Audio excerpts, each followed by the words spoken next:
All right, so you know how sometimes you stumble on a company online and you're like, wait, is this for real? Hmm. That's what we're getting into today. I like it. Buckle up because this one's a doozy. Okay. We're deep diving into a company called Chubblegum LLC, and their website is, well, let's just say it's not your grandma's stationery store. You're not wrong. It's a fascinating case study, though, in how a brand can use humor, and a very specific type of humor at that, to create a strong sense of community. And your mission, dear listener, if you choose to accept it, is to help us figure out if this brand is genius or completely off the rails. What do you say? Are you in? I'm in. I'm ready. I'm particularly interested to see their approach to brand voice. Okay. It's like they're walking a tightrope between witty and wildly inappropriate. Yeah, and I mean, the name Chubblegum itself is like a choice. Right. And their tagline, it's okay, we're all a little unhinged here. I mean, tell me that doesn't at least pique your curiosity a little bit. It certainly sets a tone. Mm. Most stationery brands, they're all about like organization and aesthetically pleasing bullet journals. Right, right. Chubblegum is like, yeah, that's cute, but have you ever wanted to tell everyone to shut the fuck up cake? And they have a mung for that, by the way. Say, But we'll get to the products in a little bit. First, I kind of want to unpack these product categories. Yes. They've got your typical, like, cats and dogs for the animal lovers out there. sure. But right alongside, like, mental health, they've got butt jokes and NSFW. It's like they threw a dart at a board of random words and said, let's sell stuff based on this. Well, it's certainly a way to stand out in a crowded market. Right.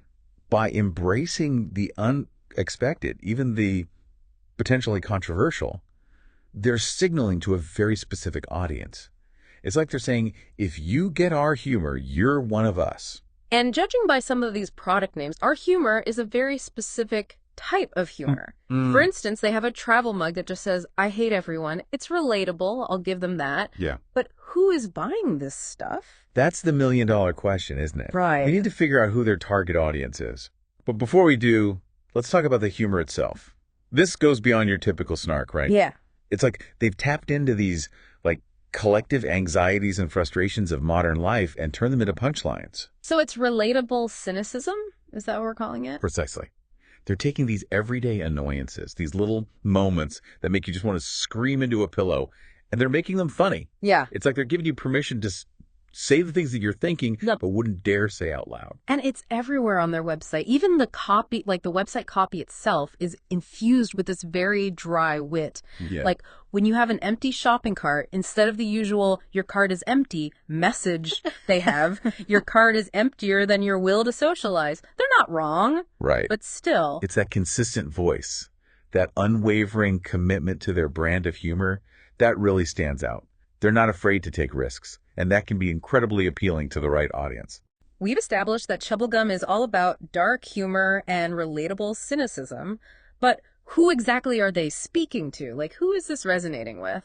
Yeah, so who is this mysterious Chubblegum consumer who's out there buying, like, I hate everyone mugs like they're going out of style? Right.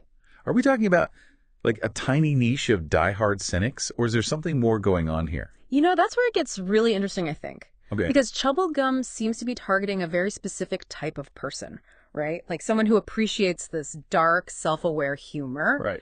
But it's not just about selling stationery. Right. It's about tapping into something much larger, I think, in our culture. Okay. I'm intrigued. Tell me more. Think about it. For years, brands have been selling us this idea of aspirational living, right? Like, buy this product and you'll be happier, you'll be more successful, more attractive. Right. But what happens when that just feels completely out of reach for, like, the average person? Right. When the pressure to be perfect becomes too much. You mean besides wanting to crawl in a cave and, like, hide from the perfectly filtered Instagram feeds of the world? Exactly. Yeah. And that's where Chubblegum comes in with a very different message. They're not promising you the world. Right. In fact, they're kind of acknowledging that the world is a bit of a mess. Yeah. And for a lot of people, particularly like younger generations who are dealing with things like, economic uncertainty and climate change, Right. that message of relatable cynicism can be strangely comforting. So instead of aspirational, they're going for relatable. Precisely. It's about connecting with your audience on their level, meeting them where they are. Mm. Even if that means acknowledging that, yeah, life can be pretty absurd sometimes. Yeah. It's a form of rebellion, almost Right. against the pressure to be, positive and perfect all the time. Yeah, and Chubblegum provides a space to do just that, right? Right. To embrace the chaos, but with the sense of humor. Exactly. Their tagline, "It's okay, we're all a little unhinged here," really drives that home. It's like they're saying, like, come join our club of cynics and misfits. We have shut the few cupcake mugs. You've hit the nail on the head. It's about creating a sense of belonging, of finding your tribe. Right, right, Where brand of humor isn't for everyone, right. and that's okay. In fact, it's part of what makes them so successful. By targeting a niche audience, they've cultivated, it seems, a very loyal following who truly connect with their brand. Now that you mention it, they do have those Chubble Club and Swag Club subscription boxes, right? Right. Those seem like a great way to foster that sense of community you're talking about. Absolutely. Subscription boxes are huge for building brand loyalty. Right.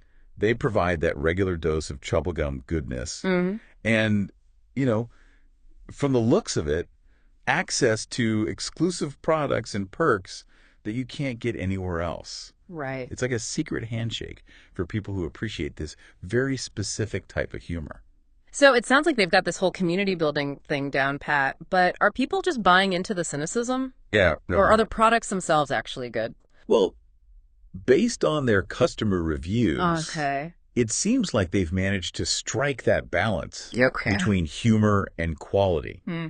People genuinely seem to enjoy their products, Okay. with, many raving about the design, the quality, and of course the humor. It's like they figured out the formula, create products that are both funny and well made, build a strong online community, Right. and don't be afraid to be a little bit different, but they take it a step further, don't they? With their blog, for example. With their blog. Right. Yeah, Mm-hmm. you're absolutely right. Yeah.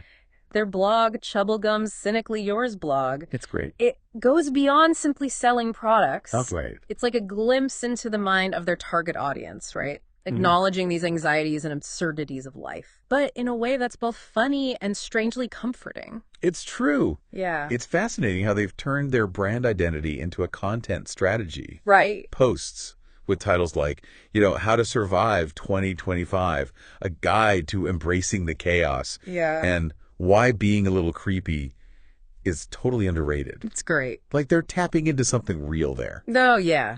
Totally. Like we've all been there. Yeah. You Yeah. get it. Let's Yeah. laugh about it together. It's so true. Yeah. And that's the beauty of Chubblegum, right? Mhm. They're not afraid to be vulnerable, Right. to acknowledge these like darker sides of life, For sure. They're not trying to be everything to everyone. Right. Instead, they're creating a space for people who feel like they don't fit in, who Yes. appreciate a bit of that dark humor. Mm-hmm.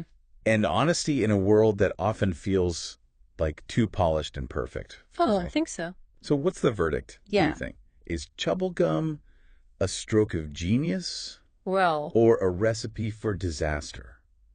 it's too early to say for sure, Okay. but they're definitely onto something. Okay. Yeah. We live in a world where consumers, especially younger ones, are becoming increasingly discerning Right. and skeptical of traditional marketing tactics. Right. Those who can tap into real emotions, Yeah. even unconventional ones like cynicism, Right. are likely to stand out. Okay, so maybe Chubblegum isn't just a novelty stationery company. Right. Maybe they're a reflection of how we're feeling as a society. Perhaps. Right. Yeah, yeah.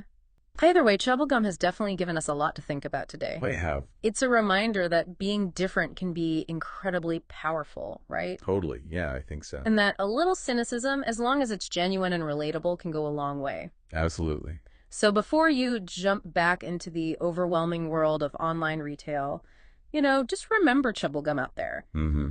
They're proof that a brand can be successful by embracing its unique voice, even if that voice is a little bit unhinged.